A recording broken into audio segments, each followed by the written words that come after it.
नमस्कार, मैं डॉक्टर राकेश पाठक। दोस्तों, आईटी सेल और व्हाट्सएप विश्वविद्यालय के महाझूठ दुनिया भर में फैलाने का जिम्मा अब केंद्रीय मंत्रियों ने संभाल लिया है। जैसे झूठ पिछले 10-12 सालों से सोशल मीडिया सेल फैलाया करता था, वैसे झूठ अब भरी सभाओं में बड़े बड़े मंचों से केंद्रीय मंत्री फैला रहे हैं। और सबसे ज्यादा हैरानी की बात यह है कि इस तरह के झूठ बोलने वालों में केंद्रीय रक्षा मंत्री राजनाथ सिंह ने बढ़त बना ली है। वे लगातार अपने बेसिर पैर के बयानों से लोगों का ध्यान खींच रहे हैं। राजनाथ सिंह को आमतौर पर पढ़ा लिखा और परिपक्व राजनेता माना जाता है, लेकिन पिछले कुछ समय से उनके बयान भी आईटी सेल या व्हाट्सएप यूनिवर्सिटी से प्रेरित दिखाई देने लगे हैं। ताजा बयान है पंडित जवाहरलाल नेहरू को लेकर दिया गया बयान। राजनाथ सिंह ने गुजरात में बड़ौदा में एक सार्वजनिक समारोह में आरोप लगाया है कि पंडित जवाहरलाल नेहरू सरकारी पैसे से, सरकारी खजाने से अयोध्या में बाबरी मस्जिद बनवाना चाहते थे और उन्हें ऐसा करने से तत्कालीन गृह मंत्री सरदार वल्लभ भाई पटेल ने रोका था। पंडित नेहरू पर कीचड़ उछालने के फेर में राजनाथ सिंह सफेद झूठ बोल रहे थे, क्योंकि राजनाथ सिंह के आरोप का एक भी दस्तावेजी प्रमाण नहीं है। आइए सबसे पहले सुन लेते हैं कि राजनाथ सिंह ने पंडित नेहरू को लेकर क्या कहा था। जब पंडित जवाहरलाल नेहरू बाबरी मस्जिद के मुद्दे पर सरकारी खजाने से पैसा खर्च करने की बात जब उन्होंने छेड़ी थी, सरकारी खजाने से पैसा खर्च करके बाबरी मस्जिद बनवाई जानी चाहिए, उसका भी विरोध यदि किसी ने किया था तो गुजराती मां की कोख से पैदा हुए सरदार वल्लभ भाई पटेल ने ही किया था मेरे भाई। और उस समय सरकारी पैसे से उन्होंने बाबरी मस्जिद नहीं बनने दिया। फिर नेहरू जी ने सोमनाथ मंदिर के पुनर्निर्माण का सवाल उठाया। नेहरू जी ने क्या कहा?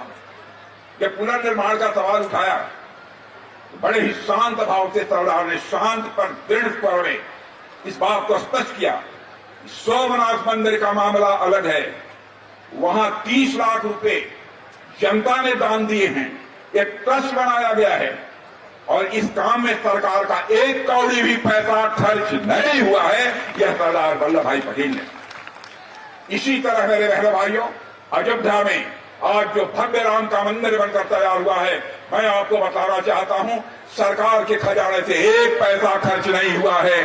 सारा खर्च यदि किसी ने दिया है तो देश की जनता ने दिया है। यही पंथ निरपेक्षता, यही सेक्युलरिज्म की सच्ची परिभाषा है और सरदार पटेल ने इसे व्यवहार में अपने करके दिखाया। तो आपने सुना कि राजनाथ सिंह ये साबित करना चाहते थे कि पंडित जवाहरलाल नेहरू मुस्लिम तुष्टीकरण के चलते मुसलमानों को खुश करने के लिए बाबरी मस्जिद का निर्माण कराना चाहते थे, और वो भी सरकारी पैसे से। इस मामले में वे सरदार पटेल की तारीफ कर रहे हैं, उनके कसीदे काढ़ रहे हैं। यहां 2-3 बातें साफ कर देना जरूरी है। नंबर 1, वे जिस वक्त की बात कर रहे हैं उस समय बाबरी मस्जिद का विध्वंस नहीं हुआ था। बाबरी मस्जिद उस समय यथावत अयोध्या में कायम थी। नंबर 2, वे जिन सरदार वल्लभ भाई पटेल के कसीदे काढ़ रहे हैं, उन सरदार वल्लभ भाई पटेल और पंडित जवाहरलाल नेहरू के बीच में वैसी असहमतियां नहीं थीं, वैसा विरोध नहीं था जैसा भारतीय जनता पार्टी के लोग स्थापित करते रहते हैं। सरदार पटेल आजीवन पंडित नेहरू को अपना नेता मानते रहे हैं। यहां तक कि जिस सोमनाथ मंदिर का जिक्र वे कर रहे थे, उसके निर्माण के लिए भी पंडित नेहरू ने सरकारी पैसे के इस्तेमाल से इनकार किया था और बाद में उसका जीर्णोद्धार जनता के पैसे से हुआ था। नंबर 3, जिन सरदार वल्लभ भाई पटेल की प्रशंसा में राजनाथ सिंह उन्हें पंडित जवाहरलाल नेहरू के खिलाफ खड़ा कर रहे हैं, ये वही पटेल हैं जिन्होंने महात्मा गांधी की हत्या के बाद राष्ट्रीय स्वयंसेवक संघ पर प्रतिबंध लगाया था। राजनाथ सिंह भूल रहे हैं ये वही सरदार पटेल हैं जिन्होंने बाकायदा लिखा था कि गांधी जी की हत्या में राष्ट्रीय स्वयंसेवक संघ का दुष्प्रचार, उसकी नीतियां, उसका कामकाज शामिल है। सरदार पटेल का मानना था कि संघ के दुष्प्रचार के चलते ही महात्मा गांधी की हत्या हुई। इसके अलावा एक भी दस्तावेज ऐसा नहीं है जिसमें यह प्रमाणित किया जा सके कि पंडित जवाहरलाल नेहरू सरकारी पैसे से अयोध्या में बाबरी मस्जिद बनवाना चाहते थे। सरदार पटेल और पंडित नेहरू के बीच का जितना पत्राचार है, उसका एक एक दस्तावेज, एक एक पंक्ति, एक एक पन्ना आज भी मौजूद है। उस पत्राचार में, उस खतो किताबत में एक भी लाइन ऐसी नहीं मिलेगी जिससे यह साबित हो सके कि पंडित नेहरू अयोध्या में बाबरी मस्जिद बनवाना चाहते थे। एक भी प्रमाण इस बात का नहीं है कि सरदार पटेल ने पंडित नेहरू का विरोध करके बाबरी मस्जिद का निर्माण रुकवाया था। इसके अलावा पंडित जवाहरलाल नेहरू के प्रधानमंत्रित्व और सरदार पटेल के गृह मंत्री रहते के समय जितने सरकारी दस्तावेज हैं वे सब आज भी राष्ट्रीय अभिलेखागार में, संसद भवन में, प्रधानमंत्री के तमाम दस्तावेजों में, प्रधानमंत्री कार्यालय के दस्तावेजों में आज भी मौजूद है। कोई एक भी फाइल, कोई एक भी ऐसा प्रमाण सरकारी दस्तावेजों में नहीं है जिससे यह साबित हो सके कि पंडित नेहरू मस्जिद बनवाना चाहते थे और सरदार पटेल ने उसका विरोध किया था। इसके अलावा भी एक भी इतिहास की पुस्तक में, एक भी इतिहासकार के शोध में ऐसा प्रमाण नहीं है कि पंडित जवाहरलाल नेहरू बाबरी मस्जिद बनवाना चाहते थे, वो भी सरकारी पैसे से, और उन्हें सरदार पटेल ने रोका था। अर्थात रक्षा मंत्री राजनाथ सिंह का बयान कोरी बकवास है, इसका एक भी प्रमाण मौजूद नहीं है। अयोध्या में बाबरी मस्जिद का विवाद शुरू होने के बाद पंडित जवाहरलाल नेहरू को लेकर सिर्फ एक तथ्य सामने आता है। वो तथ्य यह है कि जब सन 1949 में बाबरी मस्जिद में आधी रात को भगवान की मूर्तियां रख दी गई थी, तो उसके बाद सन 1950 में पंडित नेहरू ने उत्तर प्रदेश के तत्कालीन मुख्यमंत्री को लिखा था कि ये मूर्तियां वहां से हटा दी जाएं ताकि सांप्रदायिक सद्भाव बना रहे। पंडित नेहरू की मंशा इसके पीछे सिर्फ इतनी थी कि हिंदू और मुसलमानों के बीच किसी भी तरह का तनाव न बढ़े। यद्यपि इसके बावजूद मूर्तियां नहीं हटाई गई थी। सोशल मीडिया प्लेटफॉर्म एक्स पर बहुत सारे यूजर्स ने ग्रोक से इस मामले में सवाल पूछे थे। ग्रोक ने भी अपनी जानकारी के आधार पर यह साबित किया है कि पंडित नेहरू कभी भी अयोध्या में बाबरी मस्जिद बनवाने नहीं जा रहे थे। ग्रोक के मुताबिक ऐसा एक भी प्रमाण नहीं है जिससे यह साबित हो सके कि जवाहरलाल नेहरू मस्जिद बनवाने में सरकारी पैसा खर्च करना चाहते थे और उनके गृह मंत्री सरदार पटेल ने उन्हें रोक दिया था। ग्रोक का मानना यह है कि पंडित नेहरू की छवि खराब करने के लिए राजनाथ सिंह जैसे लोगों ने यह बयान दिया है। इसके अलावा इसका और कोई दस्तावेजी सबूत नहीं है। राजनाथ सिंह के इस बयान पर पड़ताल करने के लिए हम पहुंचे हैं जाने माने इतिहासकार एस इरफान हबीब के पास। आइए चलिए सुनते हैं एस इरफान हबीब क्या कह रहे हैं। तो स्वागत है sir, professor S Irfan Habib साहब हमारे साथ हैं। सर, आपने राजनाथ सिंह का बयान सुन लिया होगा। बिल्कुल। वे कह रहे हैं कि पंडित जवाहरलाल नेहरू अयोध्या में सरकारी पैसे से बाबरी मस्जिद बनवाना चाहते थे और सरदार पटेल ने उन्हें रोक दिया, ऐसा नहीं करने दिया। आपकी पहली टिप्पणी सर। पहली टिप्पणी तो यह है कि ये बहुत ही दुर्भाग्यपूर्ण है और दुर्भाग्यपूर्ण इसलिए ज्यादा है क्योंकि ये एक बहुत ही जिम्मेदार और सरकार के उच्चतम पदों में से एक पद उनके पास है, और वो आदमी अगर ऐसी बात कहता है तो उसका असर पूरे हिंदुस्तान में जहां भी लोग सुनते हैं उसका एक असर पड़ता है। और असर क्योंकि उसका नेगेटिव पड़ेगा, क्योंकि जो भी कुछ कहा गया है उसका तथ्यों से कोई संबंध नहीं है। और जो जो सड़क छाप पॉलिटिकल पार्टी के वर्कर्स होते हैं या जूनियर लेवल के कार्यकर्ता होते हैं, वो कुछ कह जाएं तो उनको आप झेल सकते हैं। बिल्कुल। लेकिन एक डिफेंस मिनिस्टर ये बात कहे या उस पद पर बैठे हुए उस लेवल के लोग बोले तो मुझे हास्यास्पद भी लगता है और दुर्भाग्यपूर्ण भी लगता है। इसे हम सड़क छाप बयान भी कह सकते हैं। एक रक्षा मंत्री हाँ, जैसे जिम्मेदार पद से जी, या तो कोई क्योंकि ये प्रमाण तो दिखाएं भी, कोई कोई प्रमाण, प्रमाण कोई नहीं है, दस्तावेज कि कोई कब प्रमाण पंडित नहीं नेहरू है। ने सरकारी पैसे से मस्जिद बनाने की बात नहीं, पहली बात तो मस्जिद बनाने की जरूरत क्यों पड़ी? मस्जिद तो थी। थी वहां पे। मस्जिद तो बनाने की बात कहाँ से आ गई? भाई नेहरू के जमाने इससे में तो मस्जिद थी, उसमें नमाज भी होती थी, उसमें कंट्रोवर्सी चल रही थी, बहुत पुरानी थी, वो अलग बात है। लेकिन मस्जिद बनाने का तो कोई प्रश्न ही नहीं था। फिर सोमनाथ का मंदिर बनाने की बात जरूर थी, जो उन्होंने बाद में उसमें जोड़ी है, आगे बोली इनके स्टेटमेंट में। आज के अखबार में मैंने पढ़ा कि वो उन्होंने कहा कि साहब बाबरी मस्जिद दोबारा नहीं, बाबरी मस्जिद के वो तो निर्माण में बनाने की बात कर रहे हैं। सरकारी खर्चे का पैसे का इस्तेमाल करने की बात पंडित नेहरू ने कही, जिसको सरदार पटेल ने नकारा कि हम ये नहीं कर सकते। लेकिन सोमनाथ का मंदिर 20 लाख रुपया पब्लिक से इकट्ठा करके बनाया गया। उस पर कहीं नेहरू जी ने कहा कि वो नहीं होना चाहिए, जबकि ऐसा नहीं है। नेहरू जी का उन्होंने सरकारी खर्च की मना किया था उस पर।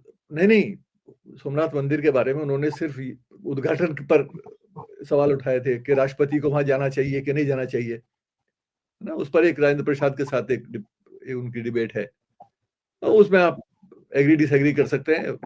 नेहरू का अपना एक सेकुलरिज्म का एक कंसेप्ट था, उससे आप मतलब उसको मान ले ना माने वो अलग चीज है, लेकिन उसमें ऐसा कहीं नहीं है कि भाई मंदिर नहीं बनना चाहिए था या मस्जिद बननी चाहिए थी सरकारी पैसे से। ये एक बेतुकी बात है।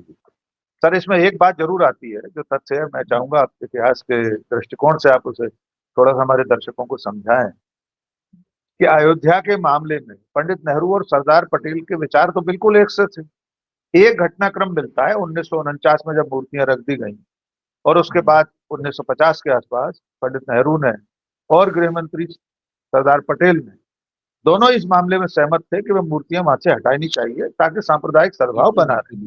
बिल्कुल। तत्कालीन मुख्यमंत्री को उन्होंने चिट्ठी भी लिखी, गोविंद वल्लभ पंत को। तो जब बिल्कुल। पटेल और नेहरू एक मत थे उस समय कि मूर्तियां इस वो तरह नहीं रखी जानी चाहिए चोरी छुपे, उस बारे में थोड़ा सा खुलासा और करें सर।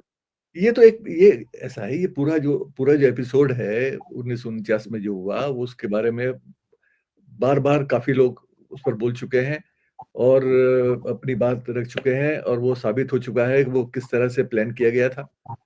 और अभी मैंने कहीं एक इंटरव्यू पढ़ा कि वो रिकॉर्ड किया हुआ है, जिस पुजारी ने वो रखी थी रात को मूर्तियां अंदर, और जो डिस्ट्रिक्ट मजिस्ट्रेट नैयर साहब थे, उन्होंने उस पर कोई एक्शन नहीं लिया। नेहरू जी और सरदार पटेल या केंद्र की सरकार गोविंद वल्लभ पंत से कहती रही, लेकिन उस पर कोई एक्शन नहीं लिया गया। बाद में नैयर साहब के साथ क्या हुआ ये हम सब लोग जानते हैं। जनसंघ से वो मेंबर ऑफ पार्लियामेंट बने।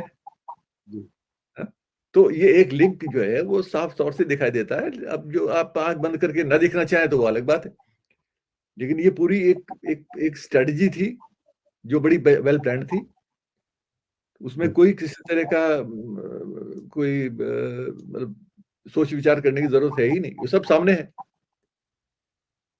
सर, इस वक्त जो इनकी मंशा है सत्ता में बैठे लोगों की, थोड़ा सा उस पर भी रोशनी डालें कि नरेंद्र मोदी, राजनाथ सिंह, उधर उनका पितृ संगठन के मुखिया डॉक्टर मोहन भागवत, वे कभी गांधी को लेकर कोई बयान दे देते हैं, और नेहरू जी की छवि की हत्या की तो लगातार कोशिशें उनके जीवन काल में होती रही थी, अब भी हो रही थी।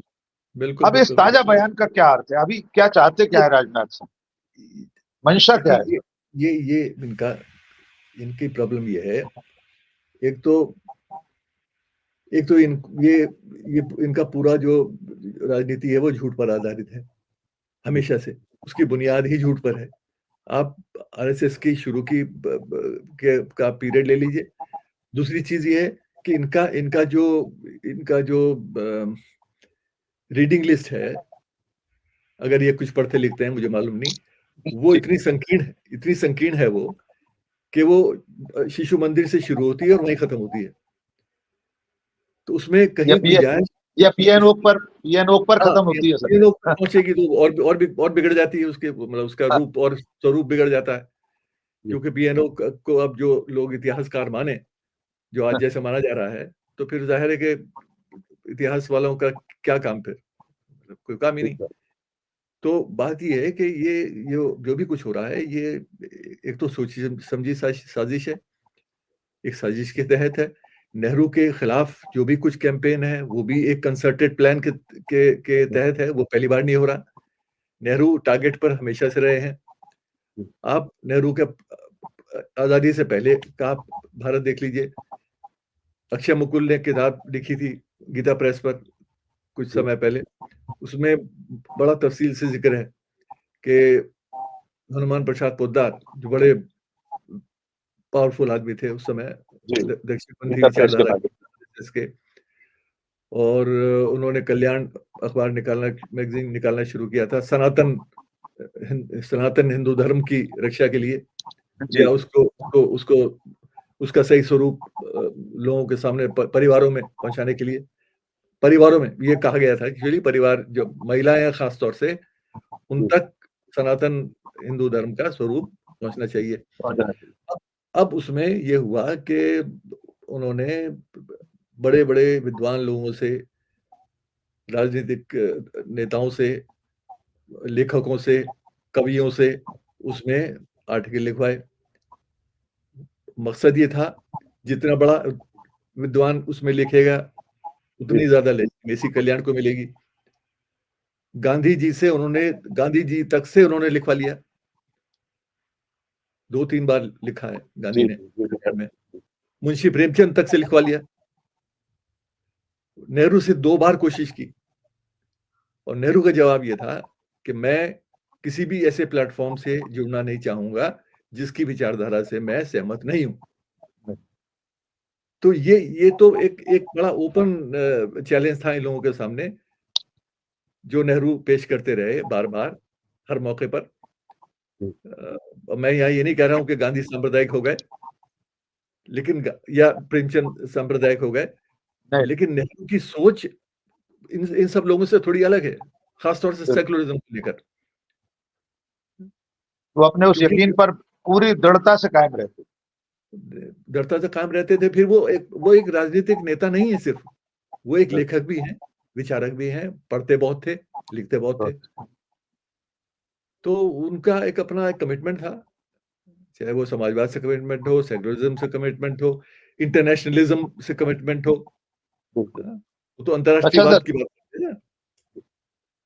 अच्छा सर, ये जो कोशिश है नेहरू और पटेल को लड़वाने की, अब राजनाथ सिंह को कौन याद दिलाए कि वे जिस पटेल की ध्वजा लेकर चल रहे हैं, या नरेंद्र मोदी पटेल का गुणगान करते हैं, वो सरदार पटेल तो 1931 में कांग्रेस के अध्यक्ष थे।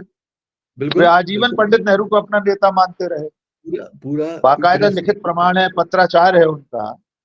तो मैं ये जानना चाह रहा हूँ सर, इतनी सारी चिट्ठी पत्री है नेहरू और पटेल के बीच में, प्रधानमंत्री और गृह मंत्री के जो ऑफिशियल कामकाज हैं उस सबका दस्तावेजीकरण है, राष्ट्रीय अभिलेखागार से लेकर प्रधानमंत्री के जितनी विरासत है वो सब सुरक्षित। बिल्कुल। क्या एक भी कागज ऐसा मिल सकता है जिसमें राजनाथ सिंह जो कह रहे हैं वो प्रमाणित हो सके? और अंतिम प्रश्न मेरा ये है, आखिरी सवाल सर ये है कि ये पटेल और नेहरू को लड़वा कर आखिर क्या हासिल करना चाहते हैं? और ये भूल जाते हैं एक और बात, कि वही पटेल है ना जिन्होंने राजनाथ सिंह के पितृ संगठन पर प्रतिबंध लगाया था। बिल्कुल। गांधी जी की हत्या के लिए संघ को दोषी माना था पटेल ने। तो अब ये इन दोनों को लड़वा कर आखिर हासिल क्या करना चाहते हैं? ये ऐसा है, इनके लिए इतिहास इतिहास जो अंग्रेजी में शब्द इस्तेमाल आजकल हो रहा है, weaponisation of history, weaponisation of history, इतिहास को एक हथियार के रूप में इस्तेमाल करना चाहते हैं आज की राजनीति के लिए। इनका इतिहास से कोई संबंध नहीं है, ना पास्ट से मतलब है, ना भविष्य से मतलब है, ना आगे आने वाले कल से मतलब है। इनका मतलब है आज से। आज इनको क्या काम आएगा, उसमें इतिहास का कैसे इस्तेमाल होगा, उसमें सच्चाई है कि नहीं है, फैक्ट्स पर आधारित है कि नहीं है, उससे कुछ लेना देना नहीं। सरदार पटेल, अब मैं कई बार बोलता भी हूँ, कई जगह जब कभी एक मौका आता है कि भाई इनकी बात सुनकर तो ये लगता है कि ये जो लड़ाई अंग्रेजों के खिलाफ हो रही थी, ये लोग अंग्रेजों के खिलाफ कम लड़ रहे थे या आपस में ज्यादा लड़ रहे थे। सही है। सरदार पटेल, नेहरू, सुभाष चंद्र बोस, गांधी, है ना, नेहरू और सुभाष चंद्र बोस, ये सब एक दूसरे के खिलाफ लड़ रहे हैं।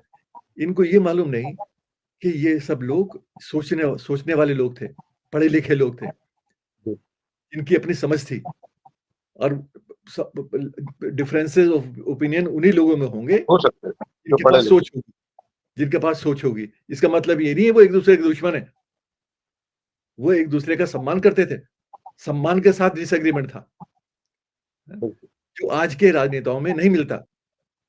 दुख की बात यह है, किसी भी पार्टी में हो, उस वक्त की जो लीडरशिप है वो बहुत बहुत सम्मान की लीडरशिप थी, पढ़े लिखे लोग थे, अंग्रेजी में जो वो शब्द होता है इरूडाइट, तो वो आज की लीडरशिप नहीं है।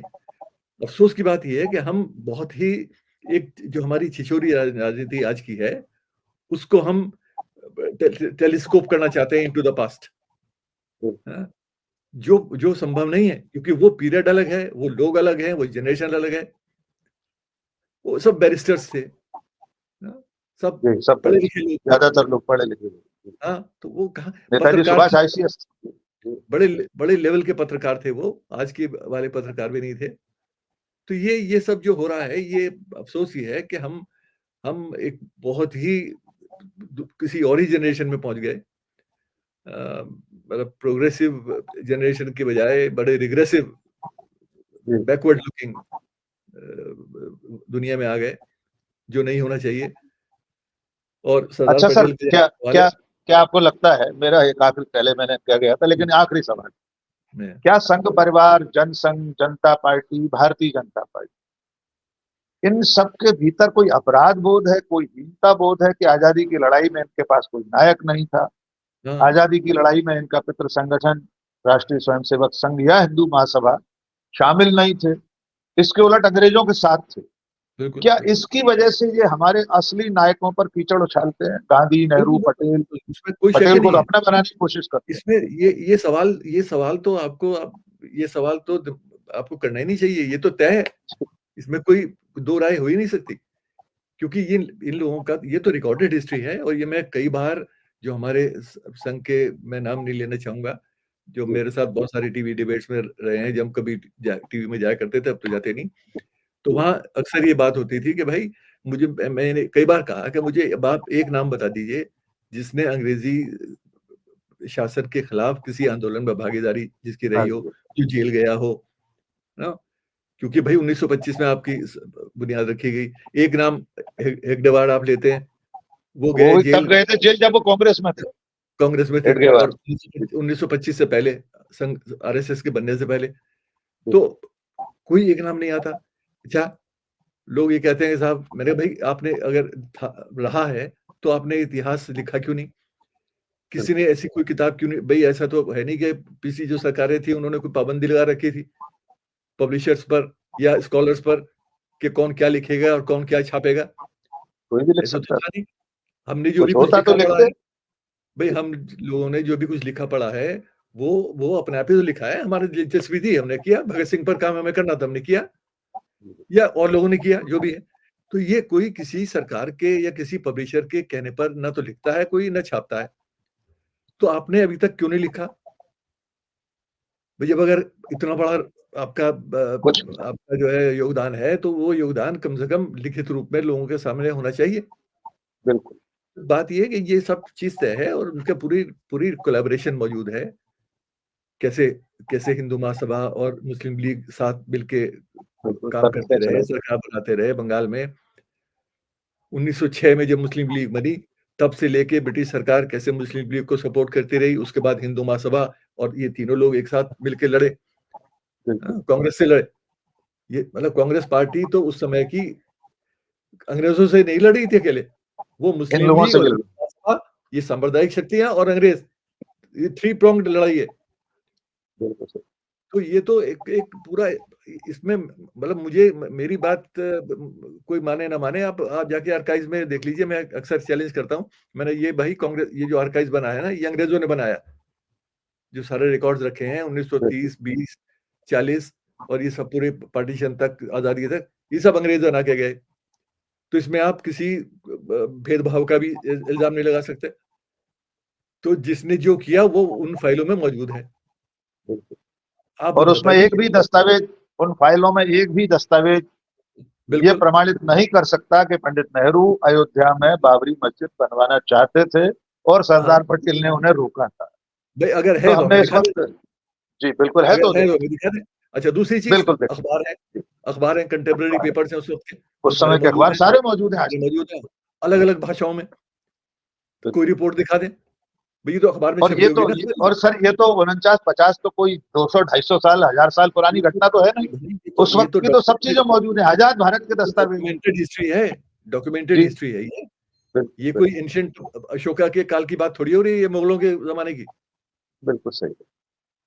लिखा तो उस समय का भी आपको फैक्ट्स मिल जाएंगे, लेकिन ये तो बिल्कुल डॉक्यूमेंटेड हिस्ट्री है जो डॉक्यूमेंट, आर्काइव्स बेस्ड है। और उसमें कहीं कोई प्रमाण नहीं है जो राजनाथ सिंह के इस बयान की पुष्टि कर सके। और अगर प्रमाण तो हो तो दोस्तों हमने, यार, तो हमारे लिए भी एक ज्ञान में वृद्धि बिल्कुल होगी। आप बताइए ना। बिल्कुल बिल्कुल बिल्कुल। हाँ तो दोस्तों हमने राजनाथ सिंह के इस ताजा बयान पर इतिहासकार एस इरफान हबीब साहब से कुछ सवाल पूछे। सर का चैलेंज है, सर चुनौती दे रहे हैं कि अगर ऐसा कोई दस्तावेज हो तो राजनाथ सिंह, नरेंद्र मोदी की सरकार हमें भी दिखा दे, हम भी जान जाएं कि कब पंडित जवाहरलाल नेहरू अयोध्या में सरकारी पैसे से बाबरी मस्जिद बनवाना चाहते थे। सर का मानना यह है, क्योंकि संघ और भारतीय जनता पार्टी जो उसका राजनीतिक फ्रंट है, उसके पास आजादी की लड़ाई का कोई इतिहास नहीं है, उसके पास कोई विरासत नहीं है, इसलिए बीजेपी के नेता गांधी, नेहरू, पटेल इत्यादि सबको लेकर अनर्गल प्रलाप करते हैं। सर का कहना यह है कि राजनाथ सिंह का जो बयान है, एक सड़क छाप बयान है और इसकी निंदा की जानी चाहिए। इतिहास को विकृत तरीके से देश और समाज के सामने रखना एक तरह से इतिहास को दूषित करना है। बहुत बहुत धन्यवाद सर, आपने इस मुद्दे पर हमसे बात की। पब्लिक इंडिया की तरफ से आपको बहुत बहुत शुक्रिया सर। अगली बार फिर किसी मुद्दे पर आपको न्योता देंगे, फिर आपसे कुछ सवाल पूछेंगे। आज के लिए बस इतना ही।